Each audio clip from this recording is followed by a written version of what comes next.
नमस्कार मित्रांनो, मी शुभम पवार. मित्रांनो, लाडकी बहीण योजनेअंतर्गत आता फॉर्म भरायचे बंद झालेले आहेत. नक्की काय प्रॉब्लेम झालेला आहे? भरपूर जणांचे अर्ज बाद झालेले आहेत, रिजेक्ट झालेले आहेत. त्यांनी नक्की काय करायचं आहे?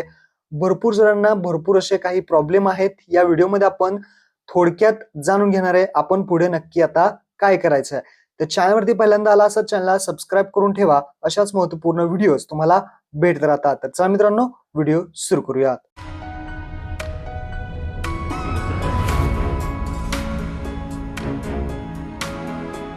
तर मित्रांनो, तुम्ही पाहू शकता आता जे कोणी नवीन फॉर्म भरतायत त्यांना अशा पद्धतीने एरर येतोय. ऍपमध्ये फॉर्म भरताना अशा पद्धतीने एरर येतोय, नो न्यू फॉर्म ऍक्सेप्टेड. आता नो न्यू फॉर्म ऍक्सेप्टेड म्हणजे आता ऍप मधून तुम्ही फॉर्म भरू शकत नाही.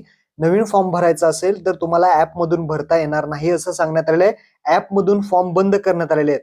आता ऍप मधून फॉर्म का बंद करण्यात आलेले आहे? कारण डॉक्युमेंट व्हेरिफिकेशन चालू आहे, फॉर्मचं चेकिंग चालू आहे. त्यामुळे हे जे नवीन फॉर्म आहेत ते आता फॉर्म भरता येणार नाही, बंद करण्यात आलेले आहे. तर आता आपल्याला ऑप्शन काय आहे? तर तुम्ही वेबसाईट पोर्टल जे आहे त्या पोर्टलवरती जाऊन तुम्ही आता नवीन फॉर्म भरावा लागेल. तुम्हाला ऍप मधून भरता येणार नाही. ऍप मध्ये फक्त तुम्ही काय करू शकता, जे काही स्टेटस आहे ते स्टेटस पाहू शकता. ऍप चालत नसेल तर रात्री उशिरा वगैरे प्रयत्न करा आणि चेक करा तुमचं स्टेटस काय आहे ते. तर इथे पहा, जर ही तुम्हाला फॉर्म नवीन भरायचा असेल तर फक्त तुम्हाला आता हे पोर्टल आहे, या पोर्टलवरून तुम्हाला यावरती फॉर्म भरावा लागेल. यावरती कसा फॉर्म भरायचा A to Z व्हिडिओ आपण बनवला आहे, आपल्या चॅनलवरती आहे. तर पोर्टलवरती फॉर्म तुम्ही नवीन भरू शकता. आता हे सुद्धा पोर्टल चालत नाही. पोर्टल चालत नसेल तर सकाळी लवकर उठून किंवा रात्री उशिरा तुम्ही ट्राय करू शकता. सर्व्हर प्रॉब्लेम आहे, ते आपल्या हातात नाहीये.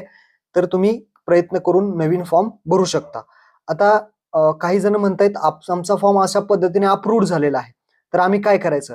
तर लक्षात ठेवा, तुम्हाला आता काही करायची गरज नाही. तुमचं जे स्टेटस आहे ते अप्रूव्ड आहे. तर अप्रूव्ड झाल्यानंतर तुम्हाला कुठेही द्यायची गरज नाही किंवा काही करायची गरज नाही. तुम्हाला जे काही पैसे आहेत ते आता मिळणार आहेत. त्यामुळे तुम्ही काही टेन्शन घेऊ नका. तुमचा विषय आता इथे क्लोज झालेला आहे. तुमचा अर्ज मंजूर झालेला आहे. तुम्ही लाडकी बहीण योजनेसाठी आता पात्र आहेत. त्यामुळे काही टेन्शन घेऊ नका. आता भरपूर जण असे म्हणतायत की आमचा फॉर्म अप्रूव्ह झालाय, पण आमचं SMS व्हेरिफिकेशन पेंडिंग राहिलंय. आता तुमचं जर SMS व्हेरिफिकेशन पेंडिंग राहिलं असेल तरी सुद्धा तुम्हाला काही करायची गरज नाही. तुमचा फॉर्म अप्रूव्ड झालेला आहे. त्यामुळे तुम्हाला सुद्धा अर्ज मंजूर आहे. तुम्हाला सुद्धा पैसे जे आहेत ते येणार आहेत.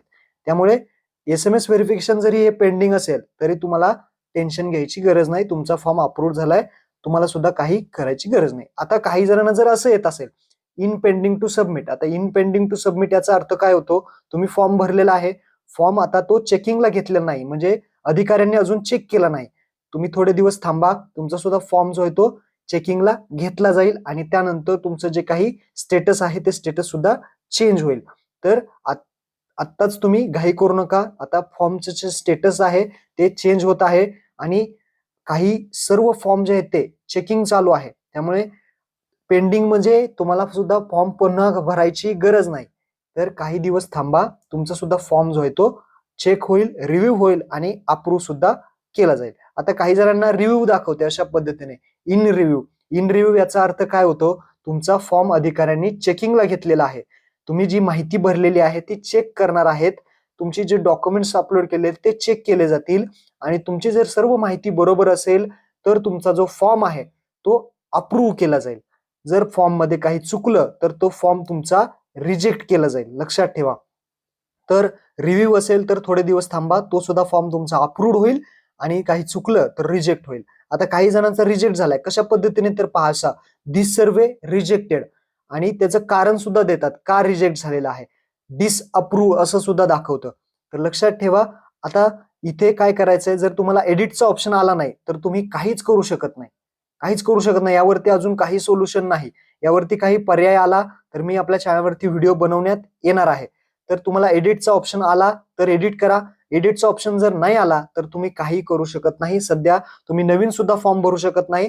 तर लक्षात ठेवा, थोडे दिवस थांबा. याच्यावरती काय पर्याय आला तर मी तुम्हाला नक्की सांगेल. जर अशा पद्धतीने धिस सर्वे रिजेक्टेड तर तुम्हाला काही करता येणार नाही. तुम्हाला थोडे दिवस थांबायचं आहे. काही पर्याय आला तर मी सांगेल. आणि असं आलं धिस सर्वे रिजेक्टेड, रिजेक्ट झालेलं आहे आणि डिसअप्रूव्ह झालंय पण एडिटचा ऑप्शन आलाय, तर कशामुळे एडिट करायचं आहे? तुमचं काय चुकलेलं आहे ते रिझन पाहायचं, कारण पाहायचं आणि त्यानंतर तुम्ही जो फॉर्म आहे तो इथे एडिट करू शकता. एडिट करताना लक्षात ठेवा, व्यवस्थित एडिट करा आणि फॉर्म सबमिट करा. तर एडिटचा ऑप्शन आला तर एडिट करा. एडिटचा ऑप्शन नाही आला तर तुम्ही काही करू शकत नाही. याच्यावरती काही पर्याय आला तर मी नक्की व्हिडिओ बनवून घेईल. तर महत्वपूर्ण हे व्हिडिओ होता. आपल्या मित्रांना नक्की शेअर करा. धन्यवाद. जय हिंद, जय महाराष्ट्र.